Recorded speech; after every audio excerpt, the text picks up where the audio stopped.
안녕하세요. 우리의 사생활은 이미 공유당하고 있는 중이라는 주제로 현재 우리 주변에 편의를 제공해주고 있는 것들이 과연 100% 믿을만하고 맘 편히 살아도 되는가에 대해 정보를 알아보려고 합니다. 먼저 우리는 이미 삶에서 수많은 전자기기에 둘러싸여 살아가고 있는데요. 이러한 전자기기들은 과연 어디까지 해킹이 가능할까에 대해 알아보겠습니다.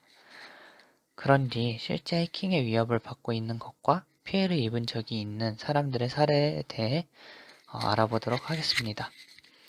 그러한 사례들과 연관지어서 우리의 사생활이 이미 노출되어 있는 이유와 마지막으로 우리의 노력으로 이러한 것들에 대해 보완 및 예방할 수 있는 방법에 대해 알려드리도록 하겠습니다.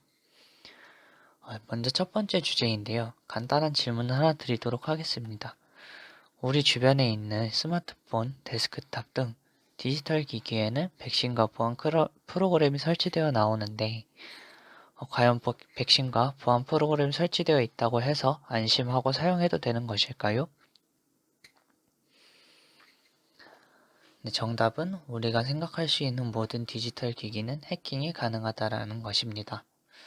이와 관련해서 우리 주변에 있는 전자기기 중 해킹의 위협을 많이 받고 있는 대표적인 사례를 몇 가지 보여드리려고 하는데요.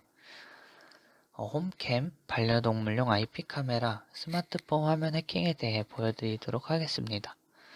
먼저는 홈캠 해킹 사례인데요. 경남 양산시에 사는 서모 씨는 출근을 했을 때 집에 혼자 있는 아이를 보기 위해서 집에 홈캠을 설치해 아이를 돌보는 식으로 사용하고 있었습니다. 그런데 어느 날 집에 있는데 카메라가 자신을 향해 있는 것을 발견해 다른 곳으로 돌려놓은 뒤 샤워를 하고 나왔는데 카메라가 다시 자신을 향하고 있는 것을 발견했지만 확실한 증거가 없어 신고를 하지 못하고 카메라를 제거하는 정도로 마무리가 된 사건이 있었습니다. 두 번째 사례도 첫 번째와 비슷한데요. 2018년 11월 반려동물용 IP 카메라를 노린 해킹 일당이 총 2,912대의 카메라를 해킹해 녹화 영상을 얻어낸 사건이 있었습니다. 이들은 반려동물 사이트를 통해 가정용 IP 카메라에 접속해 사생활을 훔쳐본 것으로 드러났습니다.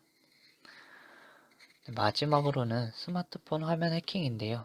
기존의 랜섬웨어나 트로이 목마와 같은 바이러스와 달리 화면 해킹은 스마트폰이나 PC의 화면을 그대로 보면서 데이터를 빼내기 때문에 피해자는 자신이 해킹을 당했다는 사실조차 알지 못하고 있을 수도 있다는 점이 가장 큰 특징입니다. 이러한 사례들과 함께 우리의 사생활이 이미 노출되어 있는 이유는 하루 중 가장 많은 시간을 쓰는 전자기기가 스마트폰이라는 점입니다. 스마트폰에는 SNS 어플이나 카메라, 각종 금융 어플과 채팅, 검색 어플 등이 있는데요. 이러한 어플들은 각종 개인정보들과 사생활에 대한 정보들을 포함하고 있어서 사생활이 노출될 뿐만 아니라 경제적으로도 큰 피해를 입을 위험이 있습니다.